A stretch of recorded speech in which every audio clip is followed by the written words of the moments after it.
Well, hey guys, welcome back to my channel. My name's Dayna, and we're gonna have just a fun sit-down chat today. We are gonna talk about unpopular knitting opinions. And we're being kind, so if you were here for something else, click away because this is a no drama llama area of the internet. So I was inspired by Knitty Natty and the Wool, Needles, and Hands podcast because they, in the past bunch of months, did an unpopular knitting opinion video. So I put my own little question box on Instagram and asked you guys to share just things that you feel about knitting that maybe someone else doesn't agree with. So I thought that'd be kind of fun to go through with you guys and just share what you guys said and then give my quick thoughts about it also. So like I said, kindness. We are not here to snark on people. We can snark on funny inanimate things like double pointed needles maybe, but not on anybody else. So that's what we're gonna do today. Okay, so number one, somebody says that brioche is ugly. I'm gonna say I do agree with that when it's crazy colors, but you guys know by now that I'm into neutral colors, so I'm not into like the colorful brioche at all, but I can definitely see it. I think part of the unattractive part of it, for me at least, is that I've never done it, and so it seems like this looming scary thing. But I will say I don't really have a desire to do it. So I really like cable knitting, but before I had cable knit, I thought it was like this impossible thing to do. But I liked the look of cable knitting so much that I was willing to just keep trying. Whereas brioche, I don't really feel that way at all, so I wouldn't go as far as to say that I think it's ugly. it's not really my aesthetic, I guess. Okay, number two is that MCALs are scary, especially the popular ones going on right now. So MCALs, if you don't know, like the acronym for it is a mystery knit along. Yeah, for me, I feel like I don't have a lot of money or time to knit. And so I want to knit things that I already know what they're going to look like and that I'm going to love and that I'm going to wear. You might like starting to knit something and all you know is what color that you're going to knit and how much of it you need. I don't like that. No, I'm a very like loose, scheduled person. Like I'm not a really routine, like rigid person, but for my knitting, like I need to know what it's going to look like at least. If I'll get it to look like that, I don't know. We'll have to see how good at knitting I am, but I at least want to know what it's supposed to look like and know that that goal is an end goal that I'm on board for a few months of knitting to follow, because otherwise if I don't know what it's going to look like, that's a big gamble.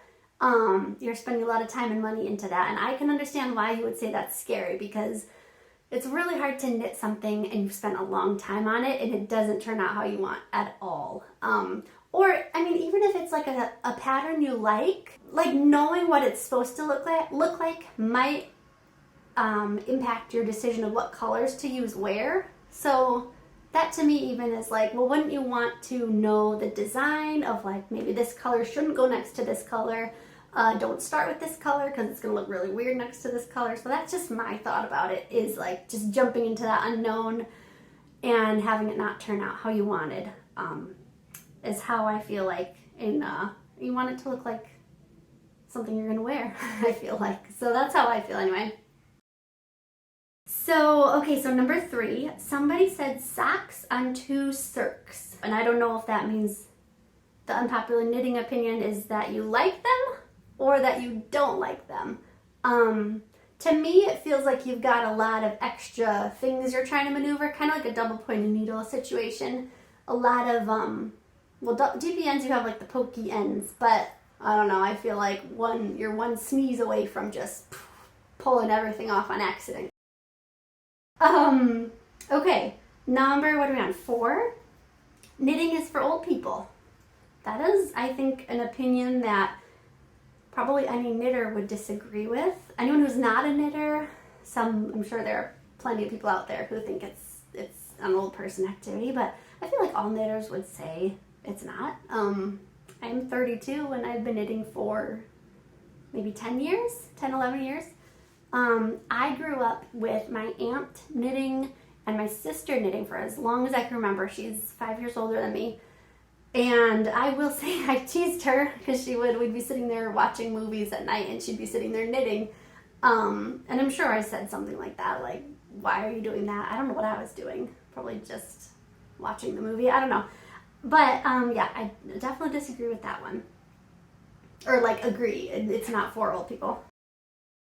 Okay, number 5. Box store yarn is great too. This is absolutely true.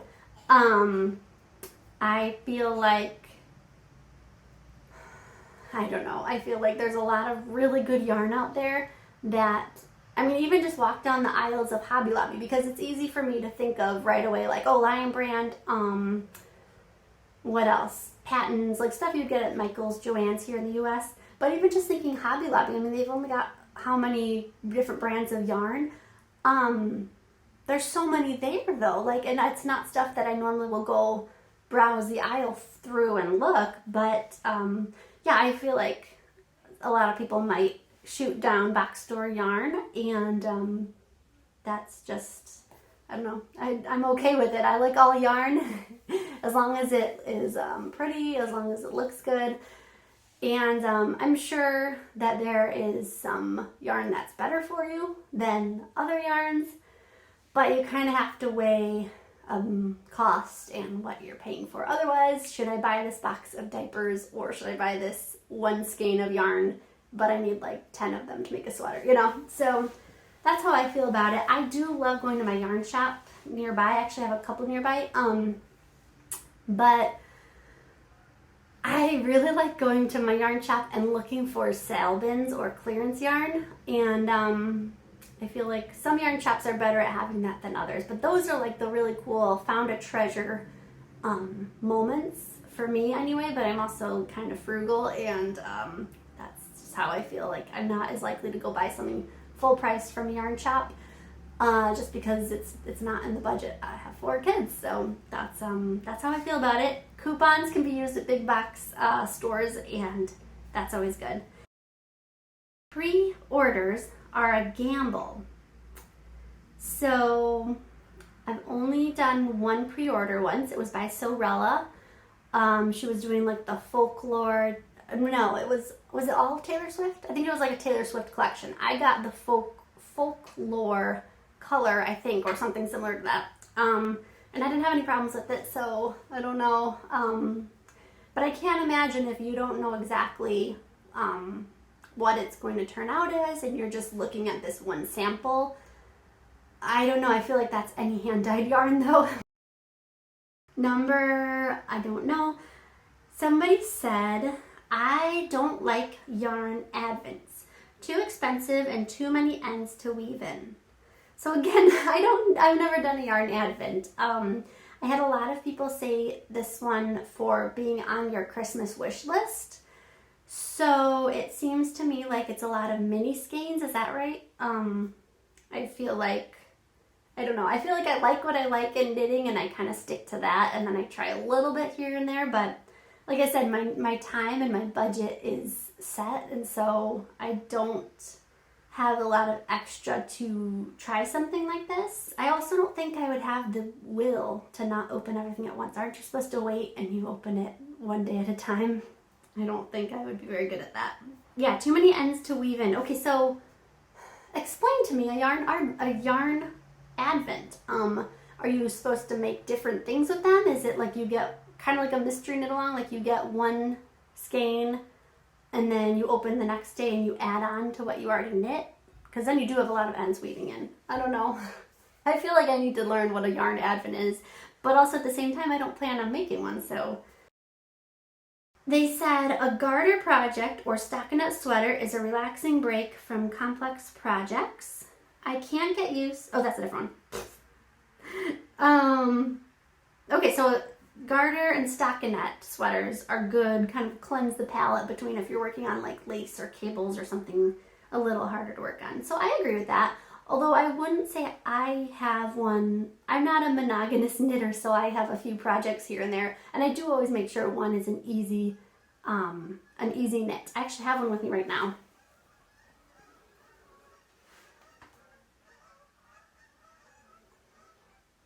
We have a flock. I'm going to say plural. There are flocks of geese flying overhead at the moment. So if you heard honking, that's what's going on. I keep this in my car. It is a stockinette sweater, and I keep it in the car right in the front, you know, what's the thing next to you, but then like down low. I keep a basket right there, and I keep that project there for whenever I'm waiting to pick someone up or have to go in somewhere, or I went to someone's house and I didn't have the forethought to bring a project with me.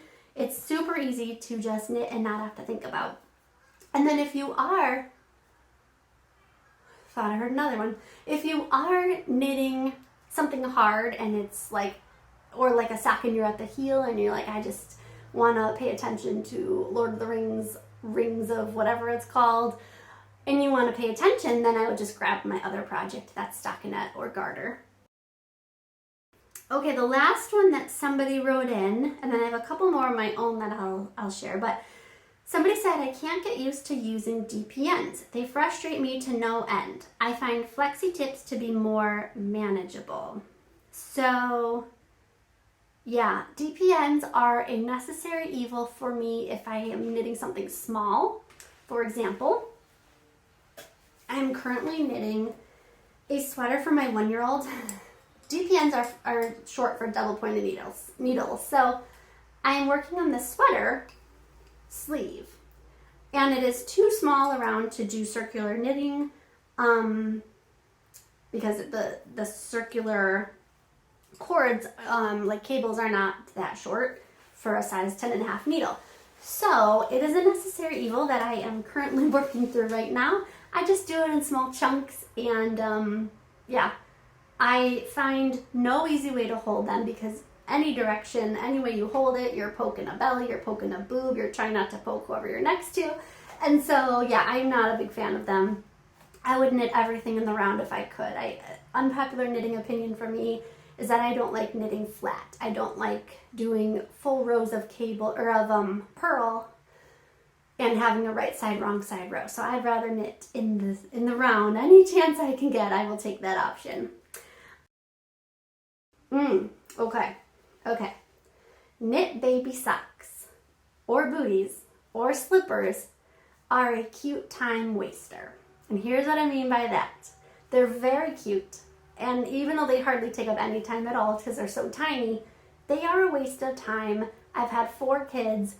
Babies don't keep socks on. Babies don't keep boots on. Even if you buy shoes that have laces, babies are going to kick those shoes off. They're going to kick the slippers off. You're going to lose one in the snow walking from your car to your house. Is it cute to knit and then keep as like a keepsake? I think so. But it's a time waster for me. Like I said, I'm not willing to spend the time knitting that kind of thing when I could be working on something like a baby sweater or something that I know is actually going to fit them. So yeah, that's my tip, I guess, is, I mean, it's my knitting opinion, but it's also my tip, is if you're knitting for someone else, I'm anti-baby boots and slippers and socks. Now, once they get to being older, then yeah, it's super cute to make little mini toddler socks, but baby socks, it's not even, that's my unpopular knitting opinion. Yarn subscription boxes are a waste of money. And I'm going to say it's because of the same reason that I don't like MCALs. I like to know what I'm buying and what's going to come with it. I don't really like any subscription boxes like Beauty or, you know, Stitch Fix or whatever, like that kind of thing. I want to know what I'm buying and that it's all going to be there and it's all things I like, and I'm not going to end up regifting something because it's extra stitch markers that I have, or something that's not really like a skein of yarn that I don't like because it's too colorful and it's going to be a scrappy project. I don't like scrappy projects. So yeah, I would rather save my money on something that I know exactly what is going to be there. Man, I sound like a real bummer in this video. I'm like, no surprises, no baby socks or booties. Yeah, I'm not really feeling those things. I do have one last one. And this one applies to me also. Knitting podcasts versus knitting vlogs. So, I don't know who came up with the first knitting podcast where it's like on YouTube and it's a video form. I have no idea. I became aware of them a few years ago. I started mine 2 years ago now. It's the Farmhouse Knitting Podcast. Upon further research, I have learned that what we're doing when we sit down and we call it a knitting podcast is a knitting vlog, VLOG. Not the same kind of vlog where someone's filming and you're following them throughout their day. That's a type of vlog, but it's a video log. A podcast, I forgot what the actual definition is. If I find it, I will add it onto the screen. Or if I remember, I'll add it onto the screen. But it is like the audio that you are putting through the radio. So most times when you're talking podcast, it's audio only. So you'll get it from like Stitcher or what else? Apple Podcasts, things like that. So that's what I learned, is that we're all calling it the wrong thing. It's not a knitting podcast, it's a knitting vlog. But you know, we carry on, and I'll keep calling mine a knitting podcast because that's what we all kind of morphed the definition into, I think. So that's my unpopular knitting opinion, is that knitting podcasts are different from knitting vlogs. And I'm also in that group of a little confused, and still gonna just carry on calling it a podcast. So I hope those were fun. They were interesting. There are some universal knitting opinions that everyone thinks. I think there's a lot that we can disagree on, but we all still love the craft. And yeah, so let me know, did I miss any? Comment below if you agree with any, or if you're like totally opposite side of it. And yeah, let me know. And if you want to see more things like this, or my knitting podcast, sometimes vlog, make sure to subscribe to this yellow farmhouse right here. And thanks for watching.